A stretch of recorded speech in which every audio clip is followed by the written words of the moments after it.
भगवान परमात्मा अर्जुनाला दिव्य दृष्टी दिल्यानंतर जे विश्वरूपाचं दर्शन होतं तेव्हा अर्जुन भगवंताशी संवाद करीत आहे किंवा आपल्याला येणारी विश्वरूपाची अनुभूती प्रगट करीत आहे. तर तो म्हणतो पश्यामी देवांस्तव देवदेहे. हे भगवान परमात्मन मी तुमच्या देहामध्ये अनेक असणाऱ्या देवतांना पाहत आहेत. तसंच सर्वांस तथा भूतविशेष संघान अनेक असणाऱ्या प्राणीमात्रांचे समुदाय मी तुझ्यामध्ये या विश्वरूपाच्यामध्ये पाहत आहे. आणि तसंच या ठिकाणी ब्रह्मदेव, भगवान विष्णू, कमला सनस्त ब्रह्मा, संपूर्ण असणारे ऋषीगण, सर्व पन्नग किंवा सर्प, त्या सर्पांना मी या ठिकाणी दिव्य असणारे असे सर्प या सर्वांना मी पाहत आहे. आणि यानंतर अजून त्या दर्शनाचं वर्णन करतो. अनेक बाहुदर वक्त्र नेत्रम पश्यामी त्वाम सर्वतो अनंतरूपम नांतम न अंतम न मध्यम न पुनः तव आदिम पश्यामी विश्वेश्वर विश्वरूप. हे विश्वेश्वर विश्वरूप, अहम त्वाम अनेक बाहुदर वक्त्र नेत्रम सर्वतः अनंतरूपम पश्यामी. अहम तव आदिम न पश्यामी, मध्यम न पश्यामी, तथा पुनः अंतम न पश्यामी. हे विश्वेश्वर विश्वरूप दोन संबोधन देतो. हे विश्वेश्वरा म्हणजे ह्या विश्वाचा असणारा ईश्वर म्हणजे नियंता असणारा, आणि विश्वरूप आणि विश्वरूपानेही तूच नटलेला आहेस म्हणजे विश्वरूप झालेला आणि ह्या विश्वाचं नियमन करणारा. संपूर्ण विश्वही तूच झाला आणि त्या विश्वाचं नियमन देखील तूच करीत आहेस. अशा हे विश्वरूपा परमात्मन. अहम त्वाम, अहम मी, त्वाम तुला, अनेक बाहुदर वक्त्र नेत्रम ज्याला अनेक बाहू अनेक प्रकारचे हात आहेत, उदर आहेत, वक्त्र मुख आहे आणि नेत्र आहेत. अशा अनेक अनेक हात, उदर म्हणजे पोट, नंतर नेत्र आणि तोंड वदन असणाऱ्या तुला मी पाहत आहे. सर्वतः अनंत रूपम तू सर्वच बाजूनी सर्वच बाजूनी सर्वच दिशांनी अनंत रूपम अनंत रूपाने युक्त असणाऱ्या तुला पश्यामी मी या ठिकाणी पाहत आहे. अहम तव आदिम मध्यम अंतम न पश्यामी. अहम मी, तव म्हणजे तुझा, आदिम तुझा झालेला प्रारंभ किंवा उत्पत्ती, न पश्यामी पाहत नाही. तसं मध्यम न पश्यामी आणि मधला काळ म्हणजे मध्य म्हणजे स्थिती, मी तुझी स्थितीही जाणत नाही, तुझी उत्पत्तीही जाणत नाही. पुन्हा अंतम आणि याशिवाय तुझा अंत तोही मी जाणत नाही. न पश्यामी मी पाहत नाही म्हणजे मला कळत नाही किंवा तुझा उत्पत्ती स्थिती आणि अंत हे माझ्या बुद्धीला विषय होत नाही. मी विश्वरूप पाहत आहे पण विश्वरूपाचा प्रारंभ काय, अंत काय आणि मध्य काय हे मात्र मला कळत नाही. भाष्य. अनेक बाहुदर वक्त्र नेत्रम अनेके बाहवा उदराणी वक्त्राणी नेत्राणी च यस्य तव सहा त्वम अनेक बाहुदर वक्त्र नेत्राः. अनेक बाहुदर वक्त्र नेत्रम अनेके बाहवा अनेक असणारे बाहू म्हणजे हात ज्याला आहेत, उदराणी अनेक उदर ज्याला आहेत, वक्त्राणी नेत्राणीच त्याला अनेक वक्त्र म्हणजे मुख आहेत, नेत्र म्हणजे अनेक डोळे आहेत. असा जो तू आहे त्या तुझी अनंत रूपम अशा त्वा सर्वत्र तुला सर्वत्र नाम अनंत रूपम अनंतानी रूपानी अस्य इति अनंत रूप. ज्याला अनंत रूप आहेत तो अनंत रूप किंवा ज्याने अनंत रूप धारण केलेले आहेत तो अनंत रूप असणाऱ्या अशा तुला तम अनंत रूपम. न अंतम अंतहा अवसानम तुला अंत नाही म्हणजे तुला अवसान नाही, तुझा शेवट नाही. न मध्यम तुला मध्य नाही, मध्यम नाम द्वयोः कोट्योः अंतरम. मध्य कशाला म्हणतात तर 2 कोटी आहे, उत्पत्ती आणि नाश, आणि यांच्यामध्ये असणारं ह्या दोघांमध्ये असणारं जे अंतर आहे त्याला म्हणतात मध्यभाग. म्हणजे उत्पत्ती आणि लय यांच्या मध्यंतरी असणारा जो भाग त्याला मध्यभाग असं म्हटलेलं आहे, म्हणजे स्थितीभाग. न पुन्हा तव आदिम पश्यामी, आणि मी तुझा आधी सुद्धा पाहत नाही, तुझा प्रारंभही मी पाहू शकत नाही. न देवस्य अंतम पश्यामी मध्यम पश्यामी न पुन्हा आदिम पश्यामी. मी तुझा अंतम न पश्यामी, मी तुझा अंतही म्हणजे देवाचा म्हणजे ह्या विश्वरूपात्मक देवाचा मी अंतही पाहत नाही. न मध्यम पश्यामी, मध्यही पाहत नाही. न पुन्हा आदिम पश्यामी, मी तुझा आधीसुद्धा पाहत नाही. हे विश्वेश्वर, हे विश्वरूपा, असं त्याचं संबोधन आहे. आता या ठिकाणी भगवान माऊली या श्लोकावर चिंतन सांगतात की या दिव्य चक्षुचैनी पैसे चौहूकडे जव पाहत असे तव दोरदंडिका जैसे आकाश कोंबैले. आता हे वर्णन अर्जुन करतो की खरं तर तू काय दिले, मला दिव्य चक्षु दिले, त्यामुळं मी हे दर्शन करीत आहे. पण या दिव्य चक्षुचैनी पैसे, या तू दिलेल्या दिव्य दृष्टीच्या पैसे म्हणजे त्याचा विस्तार झाला. म्हणजे अशी दिव्य दृष्टी दिली की तुम्हाला सर्वत्र म्हणजे या ठिकाणी दिशा, काळ, वस्तू किंवा त्याला आपण तो देश, काल, वस्तू यांचा कोणताही प्रतिबंध राहिलेला नाही. मी सर्वत्र तुझ्या रूपाला निर्वेद निष्प्रतिबंध ह्या विश्वरूपाचं मी दर्शन करीत आहे. पण कशामुळं? या दिव्य चक्षुचैनी पैसे, तू दिलेली दिव्यदृष्टी तिचा विकास झाला म्हणजे चहूकडे जवळ पाहत असे. मी चहूकडे म्हणजे चारही दिशाला मी तू दिलेल्या दिव्यदृष्टीच्या सामर्थ्याने, हे माझं चर्मचक्षुचं सामर्थ्य नाही, तू दिलेल्या दिव्यदृष्टीमुळं मी चहूकडे सर्वत्र चारही दिशांना जवळ पाहत असे. जेव्हा पाहत आहे किंवा जेव्हा पाहू लागतो तव दोरदंडिका जैसे आकाश कोंबैले, त्यावेळेला मला असं जाणवतं की जैसे ज्याप्रमाणे दोरदंडिका म्हणजे तुमचा असणारा जो बाहुदंड आहे, तुमचा असणारा बाहू, त्या बाहूला जणू काही आकाश कोंबैले म्हणजे आकाशच अंकुर रूपाने फुटलेलं आहे. म्हणजे तुमच्या केवळ एका हाताच्या काही भागावर जणू काही आकाश जे आहे ते आकाशच अंकुरित झालेलं आहे. म्हणजे ह्या विश्वरूपाची व्याप्ती इतकी अनंत आहे की त्याच्यावर हे ज्याच्यामध्ये आत्मना हा आकाश हा संभूतः, मायेपासून आपला परमात्म्यापासून मायेच्या द्वारा पहिलं कार्य आहे आकाश. पण ते आकाश हे विश्वरूपाच्या दृष्टीनं त्याच्या बाहुदंडावरचं असणारं एक आकाश हा एक अंकुर आहे. तैसे एकची निरंतर देवा देखता असे तुझे करिता अघवेची व्यापार एकेची काळी. तैसे त्या बाहुदंडावर जसं अंकुर सारखं आकाश असावं तसं तैसे तुझे तुझे एकची तू देवा तुझा एकच असणारा म्हणजे एकच हात आहे. तो एकच हात काय? एकच देवा देखत असे, तुझा एकच हात मी पाहतो. तर निरंतर आगवेची व्यापार एकेची काळी करीत असे. तर मला असं दिसतं की तुझा एकच हात आहे, तो निरंतर एकच असणारा हात आगवेची व्यापार, सर्वच्या सर्व प्रकारचे व्यापार, सर्वच प्रकारचे व्यापार एकेची काळी करीत असे, एकाच वेळेला. म्हणजे तुझा एकच हात जगातले सर्व व्यापार कोणतंही जे असेल तो प्रत्येक व्यापार हा तुझा एकच हात करीत आहे. म्हणजे एकाच हाताने या सगळ्या जगाच्या घडामोडी तूच करीत आहेस असं अर्जुन सांगतो.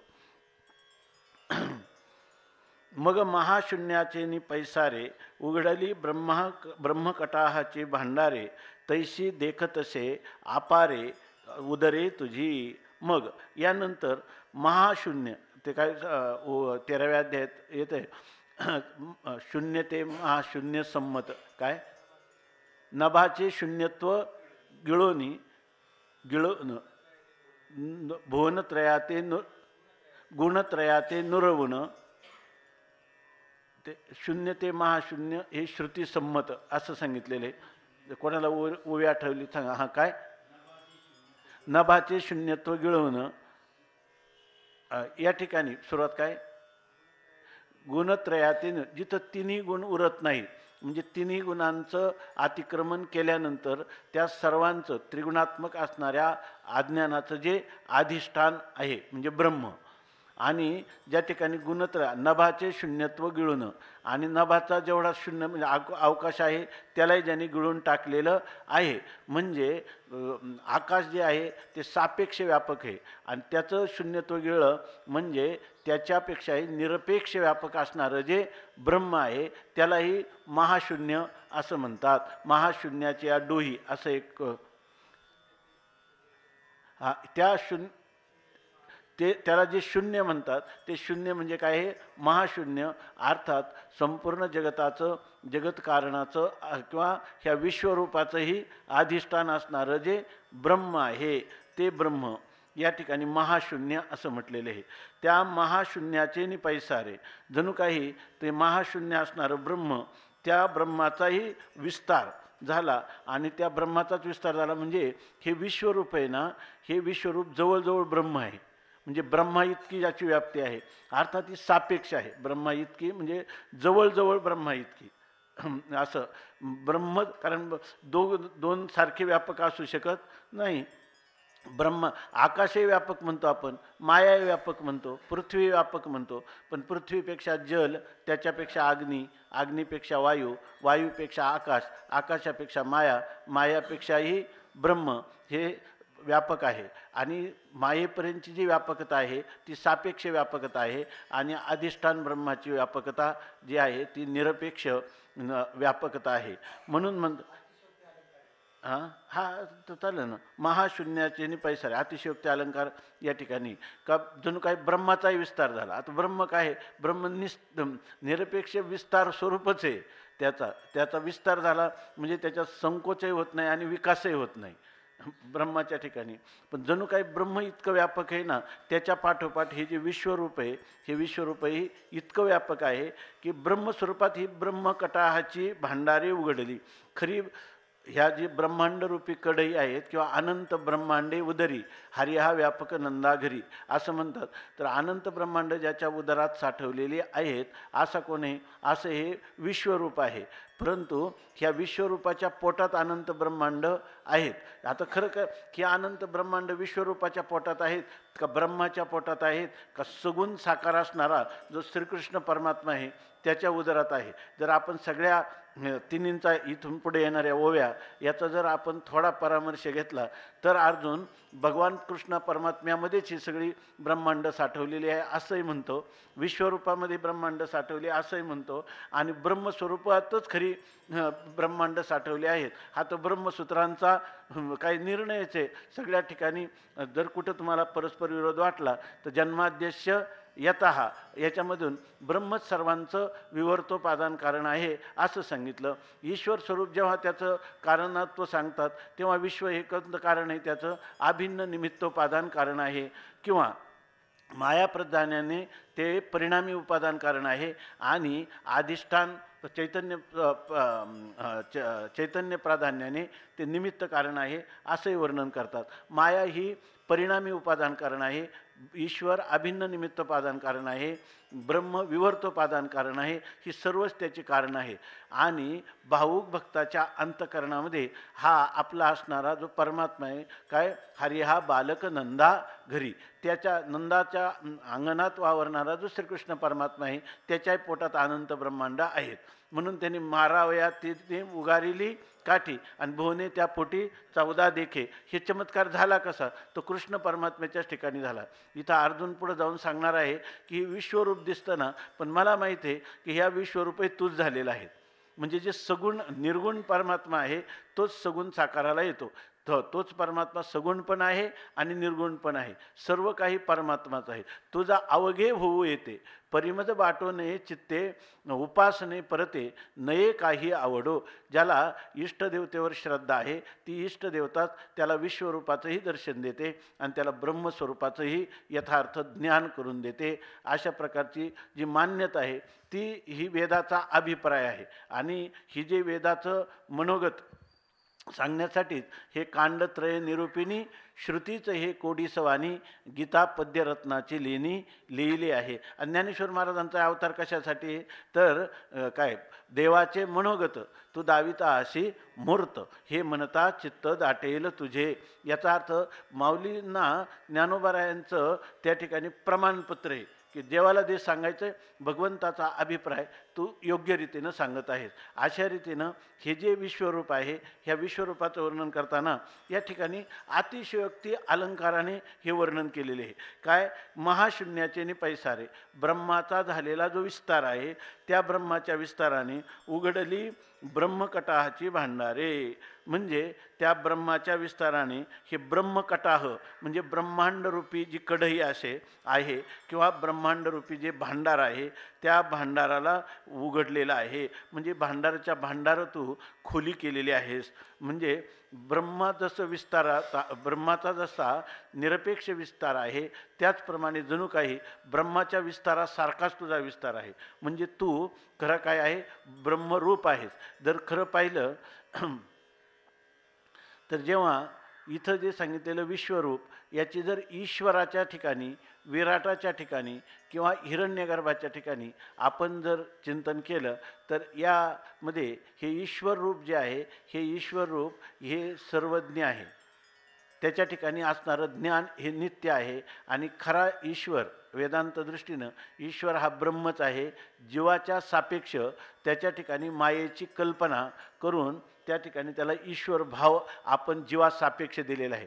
वास्तविक तो तत्वतः कोण आहे ब्रह्मच आहे. पुढं माऊली एक शब्दाचा प्रयोग करतात तत्वतः असं सांगून ब्रह्मस्वरूपाचं वर्णन सांगतात.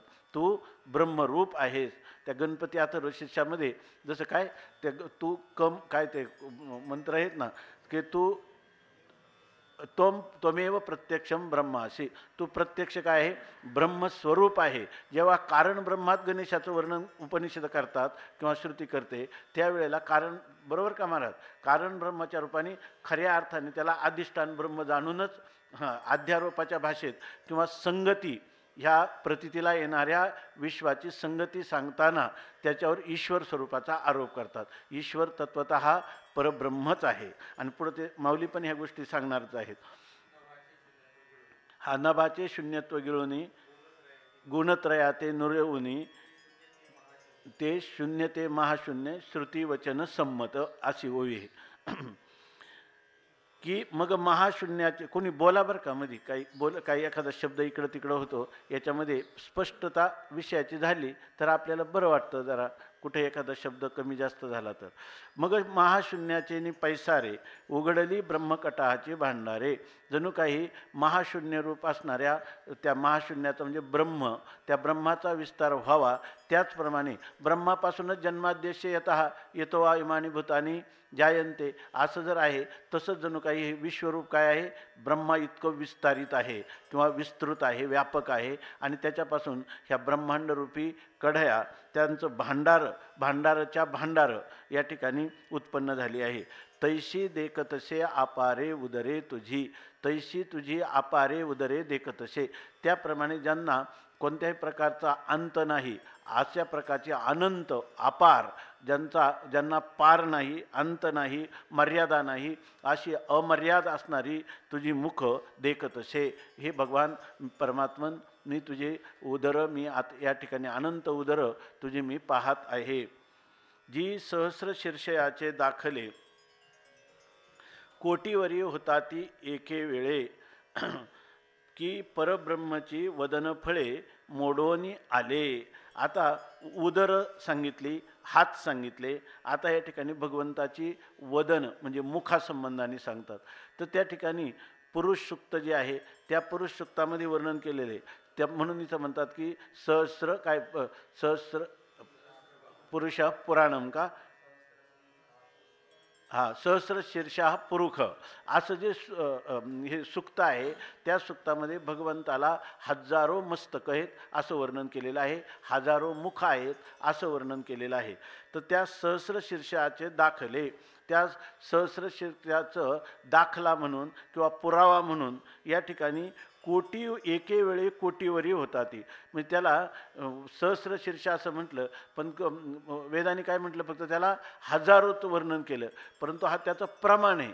परंतु आता मी जेव्हा पाहायला लागतो त्या प्रमाणाला घेऊन, पुरुष सुक्ताला घेऊन, पुरुष सुक्ताचा दाखला किंवा प्रमाण म्हणून ज्याच्यामध्ये तुझी हजार काय आहे, तुला सहस्र शीर्षः असं तुझं वर्णन केलं, हजारो मस्तक आहेत, परंतु म्हणतात एके वेळी कोटीवरी होता ती. मला आता एकाच वेळेला कोट्यावधी असणारे तुझी मस्तकं आहेत असं दिसतं. आणि त्या मस्तकाला जोडलेलं तुझं जे मुख आहे ते कसं आहे, परब्रह्मचे वदन फळे मोडोनी आले.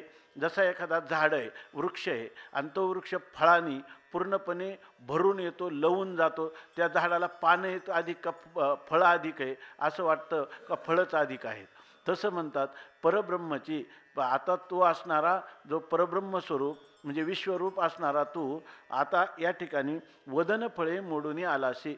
जणू काही तुला तू परमात्मा काय आहे, एक परब्रह्म हा एक वृक्ष आहे, आणि तो वृक्ष वदन फळे, त्याला परमात्म्याची हजारो किंवा कोट्यावधी असणारी वृक्ष काय फलरूपी मुख, आणि त्या मुखाने ते मोडून आले, म्हणजे जसा लवून जातो तो वृक्ष मोडून आला म्हणजे लवून गेला, त्याप्रमाणे जणू काही तुझं हे विश्वरूपाचे काय कोट्यावधी मुखानी, म्हणजे कोट्यावधी फलरूपी मुखानी किंवा मुखरूपी फलानी तू या ठिकाणी मोडून आला, म्हणजे भरून गेलेला आहेस असं दिसतं. तैशी वक्त्रे जेवती तेवती तुझी देख तसे विश्वमूर्ती, आणि तयाची परी नेत्रपंक्ती अनेका सिंह. तैशी त्याप्रमाणे जशा वृक्षाला अनेक फळं लागावीत त्याचप्रमाणे तुझी वक्त्रे जेवती तेवती, जेवती तेवती म्हणजे जिकडं पाहावं तिकडं तुझी मुख जी आहे ते हे विश्वमूर्ती, हे विश्व हीच ज्याची मूर्ती आहे, किंवा जो विश्वरूपाने नटलेला आहे, विश्वरूपाने नटलेला असा ती ही विश्वमूर्ती अशा हे भगवान. तुझी जेवती तेवती वक्त्रे देखतसे, मला जिकडं पाहावं तिकडं तुझी मुखच दिसून येतात. आणि तयाची परी नेत्रपंक्ती अनेका सैंघ, आणि त्याचप्रमाणे म्हणतात तयाची परी, जशी तुझी जिकडं तिकडं मुख दिसतात तयाची परी त्याप्रमाणे आणि सैंघ अनेका नेत्रपंक्ती देखतसे, त्या ठिकाणी सैंघ म्हणजे पुष्कळ असणाऱ्या त्या मुखांप्रमाणे तुझ्या नेत्राच्या पंक्ती, तुझ्या डोळ्यांच्या रांगा आम्हाला देखतसे आम्ही पाहत आहोत.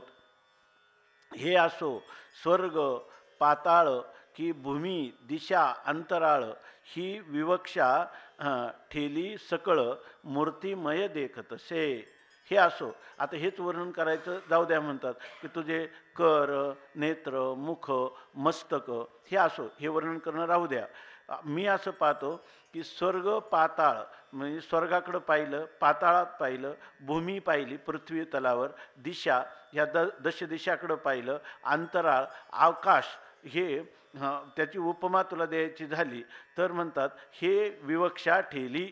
आता हा परमात्मा स्वर्गात आहे, पाताळात आहे, हा परमात्मा अवनी तलावर आहे, आकाशात व्यापून आहे, असं जे म्हणायचं होतं ही विवक्षा, म्हणजे ही माझं बोलण्याची जी इच्छा होती ती इच्छा ठेली, ती कुंठित झाली. कारण तू कुठं नाही असं नाहीच ना, जिकडं पाहावं तिकडं तूच आहे, तर तू कुठं आहेत असं कसं मला सांगता येईल. त्यामुळं माझी बुद्धीच आता कुंठित झाली. मला जी इच्छा, विवक्षा म्हणजे माझं काय वक्तुम इच्छा ना, तर मला जे सांगण्याचं होतं तर ती बुद्धीच काय झाली, कुंठित झाली. आणि सकळ मूर्तिमय देखतसे, सर्वच्या सर्व मला आता तुझी जिकडं पाहावं तिकडं तुझी मूर्तीच दिसत आहे, म्हणजे तुझ्या मूर्तीच दिसत आहेत. तो अनंत रूपे अनंत वेशे देखिले म्या त्याशी, बापर खुमा देवरू खुण बाणली कैशी. जिकडे पाहे तिकडे बाई, श्रीहरी वाचुनी तुझे नाही. इथं म्हणतो विश्वरूपा वाचुनी तुझे नाही. का पगडारू देखे आनेरा, देखा तो सब होईने घेरा. असं झालं. तुझविन एखाद्याकडे परमाणुही तुला कोडे, अवकाश पाहतसे परी न सापडे, आईशे व्यापिले त्वा. अर्जुन भगवंताला सांगतो की आता काय आहे, एखाद्या ठिकाणी पाहायला गेलं तर तुझं एखाद्याकडे तुझं विणं, एखाद्या ठिकाणी तुझ्या वाचून परमाणुही, एखादा परमाणू का होईना कुठं असेल असा अवकाश पाहत असे. ते सुद्धा कसं कोडे, येतुला कोडे. तर ते म्हणतात परमाणूही येतुला, परमाणू इतका का होईना अवकाश कुठंतरी तुझ्या वाचूंची अवकाश जागा आहे असं कोडे, असं कौतुकाने मी पाहतो एखाद्याकडे, म्हणजे एखाद्या दिशेला एखाद्या स्थानी. तर परमाणू एवढा का होईना तुझ्या अतिरिक्त काही अवकाश आहे का असं मी पाहतो. आणि ते कौतुकाने पाहतो का एवढी तरी जागा आहे की जिथं परमात्म्याच्या विश्वरूपाची व्याप्ती नाही असं मी पाहतो. पण न सापडे. पण मला कुठं परमाणूला मावणे इतकी सुद्धा जागा मला तुझ्या वाचून दिसत नाही. आईशे त्वा व्यापिले, असं तू सर्वांनाच व्यापलेला आहेस.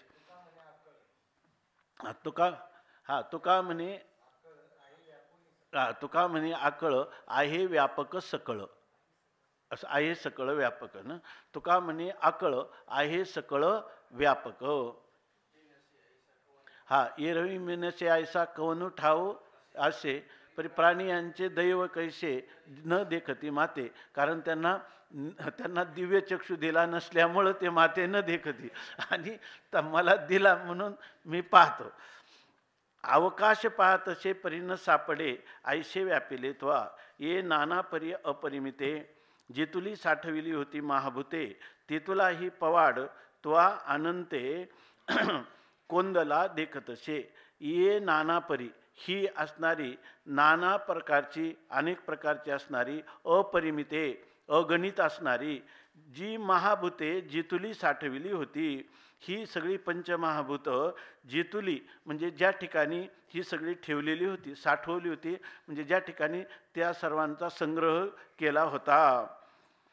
तेतुलाही पवाड, ज्या ठिकाणी सर्व म्हणजे अपरिमिते महाभूते म्हणजे अनंत प्रकारची असणारी ही जी महाभूत म्हणजे सगळे प्राणी हे जेतुली साठविली होते. ज्या अवकाशामध्ये ती साठवून ठेवली होती, जिथं जिथं ही महाभूत साठवून ठेवली होती तिकडं पाहायला गेलो तर तेतुलाही पवाड हे अनंते त्वा कोंदला देखतसे. तेवढाही पवाड म्हणजे तेवढे असणारी जागा किंवा अवकाश त्वा व्यापला, तूच त्या ठिकाणी व्यापलेला आहे. कोंदून त्या ठिकाणी तूच भरलेला आहे. घनीभूत असंच तुझं स्वरूप सर्वत्र आहे असं देखतसे, असं मी या ठिकाणी पाहत आहे. ऐसा कवने ठाया होनी तो आलासी, येथ बैसलासी की उभा असी, आणि कवनीय मायेच्या पोटी होतासी तुझे ठाण केवढे. ऐसा कवने, तू कोणत्या ठाया. देव जेव्हा अर्जुनाच्या मुखातून हे ऐकत असेल तेव्हा देवाला काय होत असेल, आता बरा बरा असं म्हणत असेल, आहे की नाही. कळलं का माझं ऐश्वर. ज्ञानोबरायांना लिहावं लागलं तू हा कोपे की निवांतच आहे. आता आला का नाही जागेवर, थोड्या वेळा नसला आला तर थोड्या वेळाने होशील, आहे की नाही. दिसली का. ऐसा कवने ठाया होनी तू आलासी, येत बैसलासी की उभा असी. तू कवने ठायाहून आलाशी, तू कोणत्या ठिकाणाहून आला, म्हणजे तू कुठून उत्पन्न झाला, तुझं मूळ उत्पत्तीचं स्थान कुठे आहे. पुन्हा तू आता जे तुझं स्वरूप आहे, येथ बैसलाशी, तू बसलेला आहेस की उभा अशी किंवा उभा आहेस. आता ते जाऊ द्या, पण तुझा जन्म कुठून झाला. कवनीय मायेचे पोटी होताशी, तू कोणत्या आईच्या पोटात तुला जागा मिळाली होती, ऐका नाही. एवढं तुला राहण्यासाठी कोणत्या आईच्या पोटात तुला जागा होती. आणि तुझे ठाण केवढे, आणि तुझं ठाण म्हणजे तुझा आकार आकृती केवढी आहे, ऐकी नाही. म्हणजे अजूनही तुझा आकार आहे तरी केवढा, अशा प्रकारचा आश्चर्यचकित होऊन म्हणतो. तुझे रूप वय कैसे, तुझ पहिलीकडे काय असे, तू काहीसयावरी आहसे ऐसे पाहिले मिया. या ठिकाणी ज्ञानोबरायांनी पहिलं सांगितलं की येथ शांताची या घरा अद्भुत आला आहे पाहुणेरा, आणि येराही रसा पांती करा मानू झाला. खरी जे साहित्यिक असतील ना, तर त्या साहित्यिकाने ह्याचं जास्त रसास्वाद, कोणता अलंकार आला आपण त्या रीतीने विचार करत नाही, कोणता रसाचं या ठिकाणी अभिव्यक्त झालं. पण माऊलींनी स्वतः सांगितलेले की या ठिकाणी ह्या जर पाहिलं ना, कोणी याला हे अद्भुत रसाचा अध्याय म्हणता येणार नाही माऊलींच्या दृष्टीनं. माऊली काय म्हणतात, हे घर शांताचं आहे आणि इथं अद्भुत रस हा पाहुणा आलेला आहे. म्हणजे सगळा ग्रंथ नाही, हा अध्याय सुद्धा जर बारकाईने पाहिला ना, याची परिणती शांतरसात आहे आणि याचा आरंभ सुद्धा शांतरसात आहे. हे जे वर्णन केलं याच्यामध्ये शांत कारण शांत रसाचा स्थायी भाव आहे वैराग्य, आणि वैराग्यच ह्या अध्यायातून उत्पन्न होईल. कारण काय, हे विश्वरूप आहे, जापानी जापानी आपले म्हणतो, आणि पुन्हा अर्जुन शांत रसात जाण्याची इच्छा करतो. विश्वरूपापेक्षाही तुझं जे काही चतुर्भुज रूप आहे ते मला तू दाखव असं म्हणतो, आणि मग त्याला शांतता प्राप्त होते. शांतता प्राप्त होते म्हणजे शांत रसात अर्जुन जातो. म्हणून याच्यामध्ये असं नाही का याच्यामध्ये शांत रसाच्या घरात अद्भुत रसा पाहुणं आलेला आहे, आणि त्या पाहुण्याचा हा आदर सत्कार चाललेला आहे. आता सध्या अद्भुत रसाचं अवतरण आहे, परंतु अद्भुत रस चालू असताना म्हणतात येराही रसा पांती करा मानू झाला. इतरही रस आले, भयानक आला, रौद्र आला, तर त्याचा सुद्धा काय इथं सत्कार झालेला आहे. कारण समर्थाच्या काय समर्थाचे पंक्ती भोजने आणि तळेल्यावरीला एकची पक्वाने, अशा प्रकारचे ज्ञानोबरायांची ही रचना आहे. तर आता सांगतात हां ती याच्यासाठी 13व्या अध्यायापासून नुसधीची शांती कथा, तिथून पुढे जो विषय आता वेदांताचा 13व्या अध्यायापासून किंवा 12व्या अध्यायाच्या 12व्या श्लोकापासून ती नुसधीची शांती कथा. हां, आणि जे केर वाक्पथा, जे शृंगाराची आहे माथा पाय ठेवी ती, असं त्याचं वर्णन आहे. आता इथं सगळ्या रसांचं अवतरण आपण बारकाईनं विचार केलं तर याच्यामध्ये आहे, आणि जे अलंकार आहेत ते अलंकाराचा भरणा भरपूर आहे याच्यामध्ये. आपण ते चिंतन करत नाही. मग साहित्यिक आणि वेदांत किंवा भक्तिसिद्धांत हे सगळे डोळ्यापुढे ठेवून चिंतन केलं तर हा अध्याय रसमय अध्याय आहे, म्हणजे रसभरित अध्याय आहे. आणि कोणता रस पाहिजे, जया जे पाहिजे ते आहे रे, असा अध्याय. आता सांगता तुझे रूप वय कैसे, तुझं पहिलीकडे काय असे, तू काहीसयावरी आहसी ऐसे पाहिले म्या. अर्जुन आहे ना, देवाला बोलताना किती ज्ञानोबरायांचा अर्जुन जो आहे तो सगळ्या ठिकाणी तत्वज्ञ संत. पहिलं सुरुवातीला सांगितलं ना, या उपाधी माझी गुप्त चैतन्य असे सर्वगत, ते तत्वज्ञ संत स्वीकारत. पहिलं महत्त्वाची गोष्ट आहे, ह्या सगळ्या उपाधीमध्ये अनुष्यूत कोण आहे, चैतन्य आहे. आणि ते चैतन्य कोण आहे, ते मी आहे. असा ज्याला बोध झाला तो पुरुष याचा आनंद किंवा याचा रसास्वादन घेतो. अर्जुन पण तसाच आहे. अर्जुन इथं आत्मविश्वासाने भगवंताला म्हणतो. आता असं म्हटलं वाटतं की अर्जुन गोंधळून गेलेला आहे. अर्जुन काय म्हणतो पहा, तुझे रूप वय कैसे, तुझं स्वरूप काय आहे, तुझं वय कैसे, तुझं वय काय आहे, तुझं पहिलीकडे काय असे, तुझ्या विश्वरूपाच्याही पलीकडं काय आहे, हे तू कायसेयावरी आहासी, आणि तू कशावर राहतो, म्हणजे तुझं अधिष्ठान काय. ऐसे मिया पाहिले, असं मी पाहिलं असं म्हणतो. बरोबर ना, हे मी पाहिलं किंवा मी याचा विचार करू लागलो की ह्या तुझं रूप किती, तुझं वय किती, म्हणजे तू किती दिवसाचा आहे, तू तर कृष्ण सापेचा आहे की काय, असं जे मला वाटलं. तुझं पहिलीकडे काय आहे, का तूच सर्वांचं आद्य कारण आहे, का तुझ्याही पलीकडं काय आहे, का तुझं जे विश्वरूप आहे ते मायेच्याच प्रांतात असलं तर मायातीत असणारं अधिष्ठान कोणी चांगलं बघा. बरोबर ना, तुझ्या पलीकडं काय आहे का, ऐसे मी तुझं पहिलीकडे काय ऐसे, तू कायसयावरी आहे असे, किंवा तुझ्या पलीकडं काय असून ते तुझं कोणतं वेगळं अधिष्ठान आहे का, का त्या अधिष्ठानावर तू आध्यस्थच आहे की काय, असं जर पाहिलं, ऐसे पाहिले म्या, असं मी विचारपूर्वक पाहिलं म्हणजे जाणलं. आणि मग मला असं आपला काय निश्चय झाला तुझं विश्वरूप पाहताना, तव देखील काय हा तरी हा तसा एक संदर्भ घेता येईल.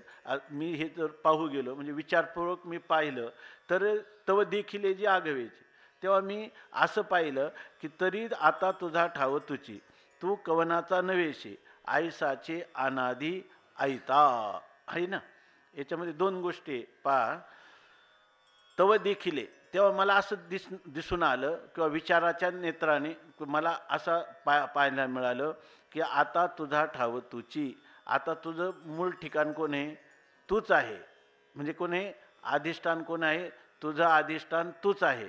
म्हणजे तूच मूलभूत अधिष्ठान आहे, ज्याला जन्माद्देश यथा म्हणतात. अथा तो ब्रह्मजिज्ञासा जन्माद्देश यथा शास्त्र योनित्वात, या सगळ्या तत्व समन्वयात त्या चतुसूत्रीनं ब्रह्मच संपूर्ण जगताचं कारण सांगितलं.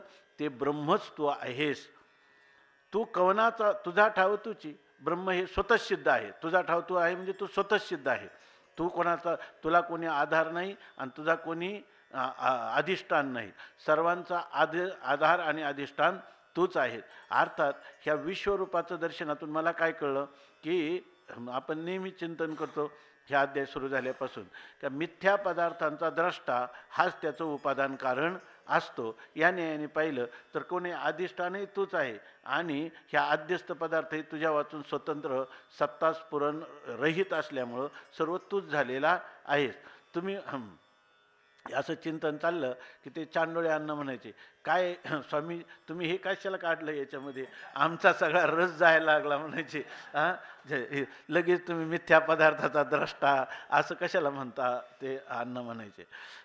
तेव्हा देखील जी आघवेची, तेव्हा आम्ही जे सगळं पाहिलं तर आता आम्हाला एवढं कळलं की तुझा ठाव तुझी, तुझा ठाव तुझं मूळ ठिकाण, तुझं अधिष्ठान कोण आहे, तूच आहे. अर्थात तू स्वतःसिद्ध आहेस. तू स्वतःसिद्ध म्हणण्याने तू स्वयंप्रकाश आहेस, तू आनंदरूप आहेस, एकम एवा अद्वितीय आहेस, नित्यशुद्ध बुद्ध मुक्त स्वभावान आहेस, देशकाल वस्तू परिच्छेद रहित आहेत. आणि तुझं वर्णन नाही, हे माझंच वर्णन आहे.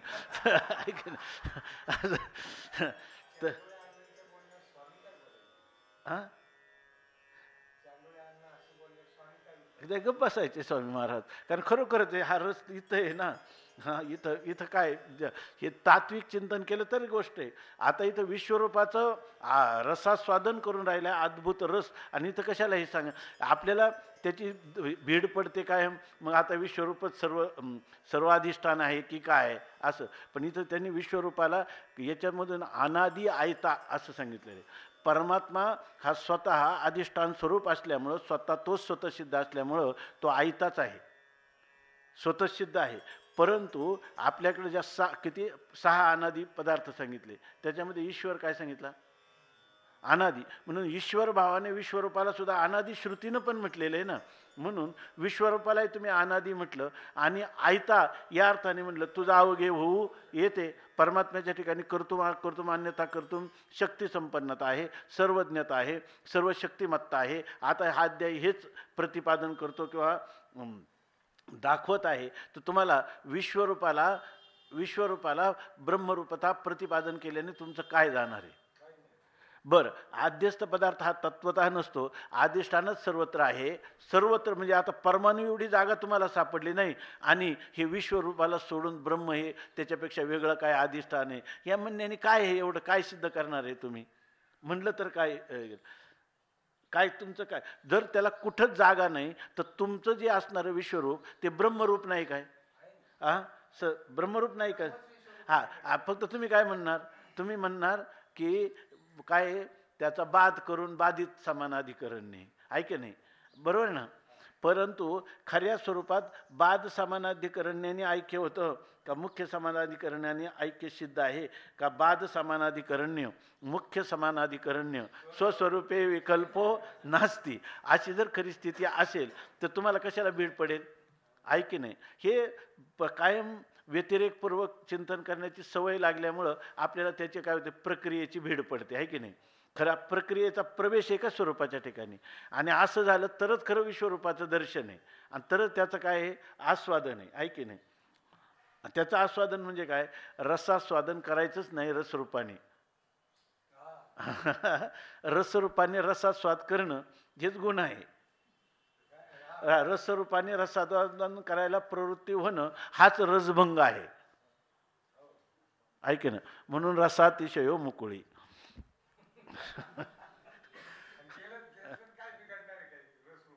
हा काही नाही बिघडणार, हा फक्त जाणून असावं, आहे की नाही, हे खरं असावं, आहे की नाही.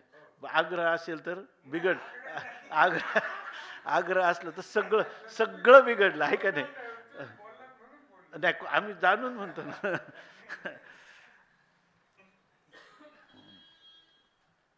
ते म्हणतात तू देखील जी आघवेची तरी आता तुझा ठाव तुची, तू कवनाचा नव्हेशी, तू कोणाचाच नाही, बरोबर ना. अनादी आयता ह्या म्हणण्याने परमात्म्याचं अनादित्व सांगितलं, आयता म्हणण्याने स्वतःसिद्धत्व सांगितलं, आहे की नाही. जर परमात्मा अनादी अशा किती वस्तू असू शकतील का, एकच वस्तू खरी अनादी असेल, एकच आहे ना. मग त्याला अनादी म्हटलं म्हणजे एकच वस्तू आहे ना ती, म्हणजे विश्वरूप हे परमात्म्याहून भिन्न नाही याच्यामध्ये. खरं सांगा, ज्याच्यामध्ये ज्याला काय म्हणतो आपण घनीभूत परमात्मा जर असेल, सच्चिदानंद घन असं तुम्ही जेव्हा म्हणता, तेव्हा या ठिकाणी कोणती वस्तू ब्रह्मरूप नाही? सगळंच आहे, आहे की नाही? सर्वच्या सर्व, काय कोणतंच नाही. त्रिगुणातलं फक्त रजोगुण आणि तमोगुणातल्या ज्या कार्यरूप वस्तू असतील त्या तर सोडाव्या लागतील की नाही? का त्यासाठीच विश्वरूप आहे? त्याच्यासाठी विश्वरूप आहे का आपल्यासाठी विश्वरूप आहे? आपल्यासाठी. तू उभा ना बैठा, दिगडा ना खुजटा, तुझं तळीवरी वैकुंठा तूच्याशी. इथं वैकुंठ असं विशेषण देतात. विष्णू सहस्रनामामध्ये मला वाटतं असे हे दिलं आहे की जिथं आपली बुद्धी पूर्णपणे कुंठित होते, म्हणजे जिथं अतिंद्रिय असणाऱ्या परमात्म्यापर्यंत मन बुद्धी चित्त कोणाचीच त्या ठिकाणी पोच होत नाही, म्हणून या ठिकाणी त्याला वैकुंठ असं म्हटलेलं आहे. आणि वैकुंठ म्हणजे ज्याचं प्राप्ती झाली असताना जन्ममरण परंपरा कुंठित होते, असे काय अनेक प्रकारचं भाष्यकारांनी त्या प्रत्येक शब्दाच्या उत्पत्तीमध्ये वैकुंठाचं आणखी काय आठवत नाही, पण अशा प्रकारचं साधारण वर्णन आहे. तर ते सांगतात, तू उभा ना बैठा, देवा तुला पाहायला गेलं तू उभा ना, तू उभाही आहे असं वाटत नाही. बैठा ना, मग उभा नाही तर बसलेला आहे, पाहायला गेलं तर तू बसलेलाही दिसत नाही, उभाही दिसत नाही. दिगटा ना खुजटा, तू दिगटा म्हणजे खूप उंच आहेत असंही दिसत नाही ना, खुजट म्हणजे तू या ठिकाणी बुटका किंवा ठेंगणा आहे असंही दिसत नाही. तुझ तळीवरी वैकुंठा तूच्या अशी, तुझ्या तळी म्हणजे तुझ्या अधिष्ठान रूपाने आणि किंवा तुझ्या अधिष्ठान रूपाने, आश्रय रूपाने आणि वरी म्हणजे तुझ्या कार्यरूपाने म्हणजे विषय रूपाने. तळी आणि वरी म्हणजे तुझ्या खाली आणि तुझ्या वर म्हणजे तुझा आश्रय किंवा तुझा विषय या रूपाने जर आपण पाहायला गेलो तर तो आश्रय आणि विषय सगळा तूच झालेला आहेस, बरोबर ना? आश्रय विषय हे दोन्ही कोण झालेला आहे? तू. तळी म्हणजे आश्रय तूच झालेला आहे, वरी म्हणजे विषय देखील तूच झालेला आहेस. तुझे तुगा तुझा तूच आहे. याचाच अर्थ काय? एकी एकटाचे असोनी एकला आणि विश्वाकार होऊन या ठेला. मग हे काय चाललंय? जया अर्जुनाचं विश्वरूप अर्जुनाला दिसत होतं, इतरांना नव्हतं. कारण तसंच आहे, जया परिव तैसाची गमला नंदनंदन हा अचोज अंबुला हो, अशा प्रकारची स्थिती आहे. उलट आपण जेवढ्या प्रक्रिया इथं लावतो आणि त्याचं स्पष्टीकरण करतो तेवढा काय होत जातं? रसभंग होत जातो किंवा त्या रसाला काय होतं? संकोच प्राप्त होत जातं, असंच म्हणावं लागेल की नाही? अनुभवी पुरुषांच्या दृष्टीनं विश्वरूपाचं जेव्हा पाहतात तेव्हा त्यांचा आनंद अनंतपटीनं वाढत जाणार आणि आपण सारखी प्रक्रियेची भीड धरून, बरोबर ना, ज्यावेळेला पाहतो त्यावेळेला तितका आनंद येणार नाही. म्हणजे आपण अगोदर व्यतिरेक नंतर अन्वय व्यतिरेक स्वस्वरूपाच्या ठिकाणी नाही असं चिंतन करीत जरी ह्या पंक्ती लावल्या, बरोबर ना, तरी तितका आनंद येणार नाही. इदम इथम हे असंच आहे की नाही? हे असंच आहे. असं जर पाहिलं तर काही नाही. आता ते नामदेव काय एवढा विचार करीत असेल का ह्या अध्यायाचा? आपलं नामदेव जेव्हा त्या डोंगरावर विश्वरूप दर्शन करीत फिरतो, तिथं साप आहेत, काही रात्र झालेली आहे, त्याला काही वाटत नाही का? तो म्हणतो ढगांचा गडगडाट, विजाचा चमचमाट, पाऊस चाललेला आहे, हे सगळं विश्वरूप आहे, ऐक ना. त्याला जो आनंद आहे तो या प्रक्रियेत बसून आनंद आहे का? इथं हा आनंद प्रत्यक्ष त्यांनी त्याची अनुभूती घेतली आहे की नाही? म्हणून ह्या अध्यायाकडे थोडं वेगळ्याच अंगाने काहीतरी पाहिलं पाहिजे. म्हणून आपले जे हे ना, हे आपल्या रामसुखदासजी यांचं तर आहेच आहे, पण काय त्यांचं नाव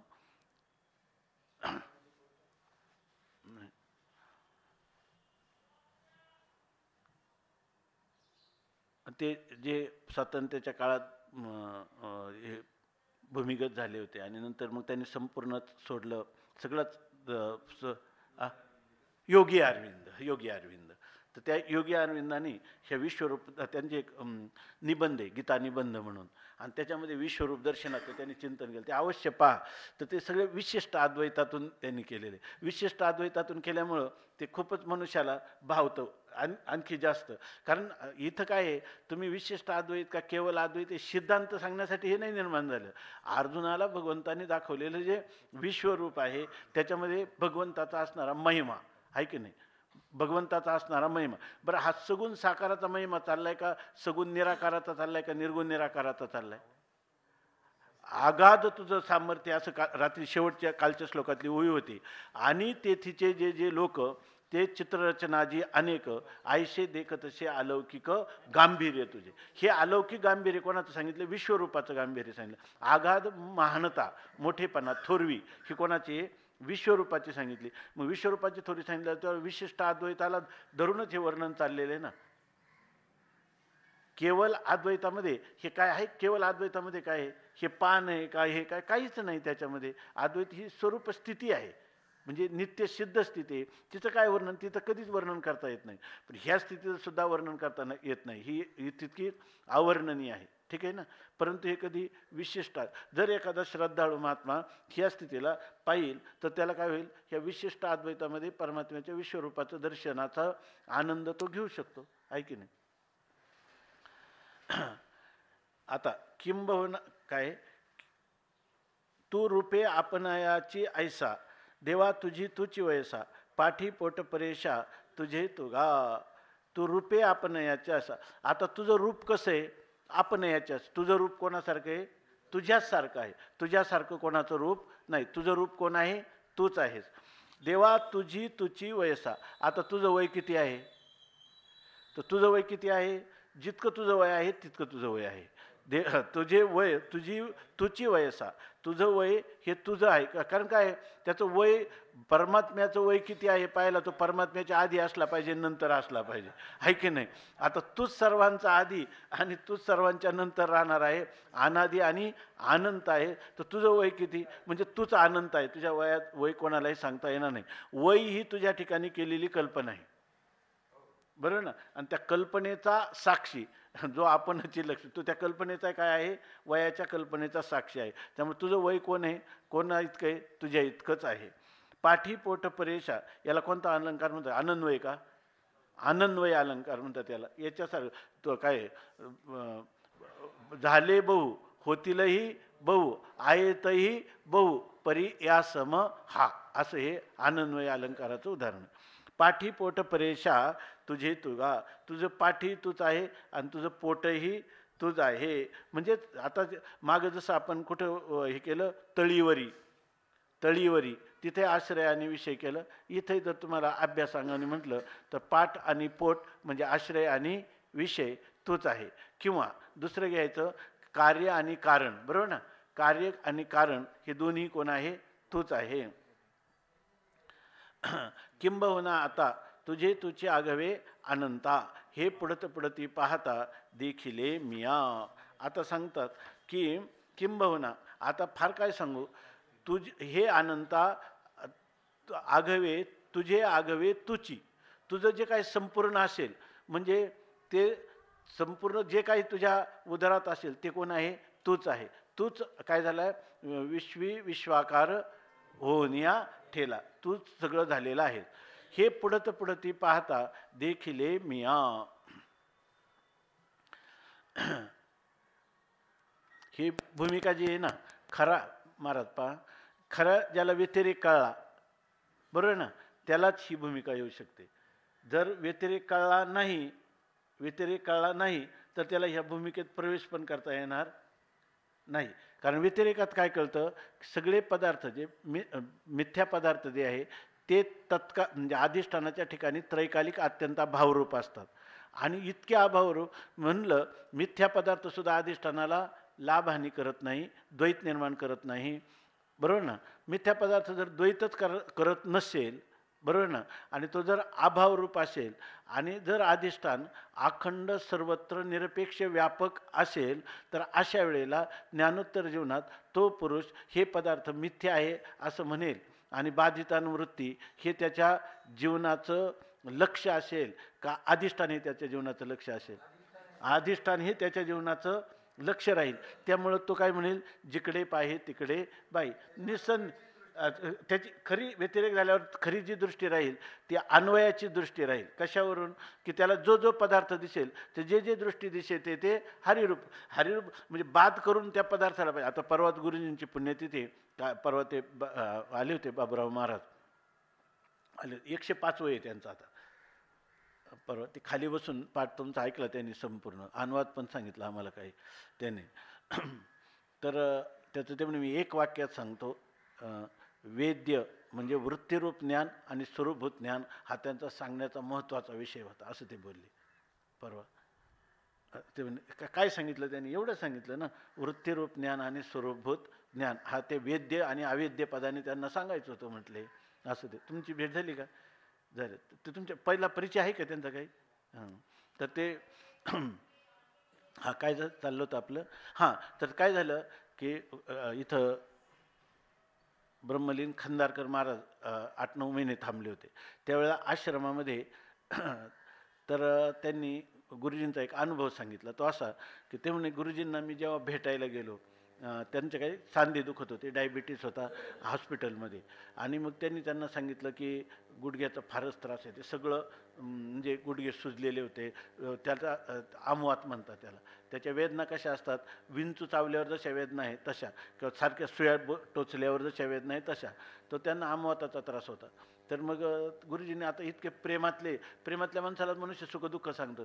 गुरुजी म्हणे, मला फार त्रास आहे आणि हे गुडघे इतके दुखतात म्हणे सारखे, अगदी सहन होत नाही म्हणले. तर महाराज, आता दोन्ही महापुरुष होते ते त्यांना म्हटले, काही नाही गुरुजी, आता हे प्रारब्ध प्राप्त हे सगळं भोगावंच लागतं. आता याला काय बाधित अनुवृत्तीनं राहिलं पाहिजे म्हणे, दुसरा काय विलाज आहे असं म्हणे. ते म्हणे, इथून उठ म्हणे. ते असं त्यांनी सांगितलं. ते म्हणे, इथून उठा तुम्ही म्हणे. आणि का याचं कारण त्यांनी काय सांगितलं, अरे बाध करायला पदार्थ असला तर बाधित अनुवृत्ती ना, असं. तर ते म्हटले, महाराज म्हटले की त्यावेळेला मला हे गुरुजींचं म्हणणं जे आहे ना आवडलं नाही म्हणे. म्हणजे जणू काही थोडीशी अपमानित अशा प्रकारचं केलं ना त्यांनी. मग ते म्हणे, बाध करायला पदार्थच नाही तर बाध कशाचा करायचा आणि बाधित अनुवृत्ती काय म्हणे, इतके ते बोलले. याचा अर्थ त्यांनी आयुष्यभर जे व्यतिरेक चिंतनच सांगत होते का दुसरं काय सांगत होते, पण त्या व्यतिरेक चिंतनातूनच खरी भूमिका येते की ज्या बाधित अनुवृत्ती अगोदर पदार्थ असावा, मग त्याचा बाध व्हावा, नंतर तो अनुनाम आत्मा आणि अंतःकरण यांचा आध्यात्मिक तादात्म्य असेपर्यंत संबंध असेपर्यंत प्रतितीला यावी, बरोबर आहे ना. आणि मग त्याच्याविषयी वारंवार मिथ्यात्व चिंतन करायला लागलं. दृढ मिथ्यात्व निश्चयामध्ये ह्या मिथ्या पदार्थ हा तुच्छ आलिक शून्य रूप असा सिद्ध झाला तरच तुम्हाला बाधित अनुवृत्ती कशाची असं म्हणता येईल, बरोबर ना. तरच तुम्हाला म्हणता येईल, एरवी म्हणता येणार नाही. म्हणजे याचा अर्थ एवढं ब्रह्मज्ञान दृढ असेल तर हे विश्वरूप दर्शन जे आहे ते विश्वरूप दर्शनाला तुम्ही म्हणाल हा आयताच आहे, हा ना खुजट. आता विश्वरूप दर्शनाला आकार नाही काय, आणि मग तो खुजटही नाही आणि ठेनगाय आपलं अति उंचही नाही आणि खुजटही म्हणता येत नाही, आणि अवघात तुची झालाची. उंचही तोच आहे आणि खुजटही तोच आहे, आहे की नाही. भयानकही तोच आहे, रौद्रही तोच आहे, शांतही तोच आहे, अद्भुतही तोच आहे, आहे की नाही. हे सगळं कधी होईल, जर बाध करायला पदार्थ राहणार नाही तरच खरा याचा आनंद घेता येईल, एरवी घेता येणार नाही, असं आहे की नाही. म्हणून किंबहुना आता तुझे तुझे आघवे अनंता हे पुढत पुढती पाहता देखिले मी किं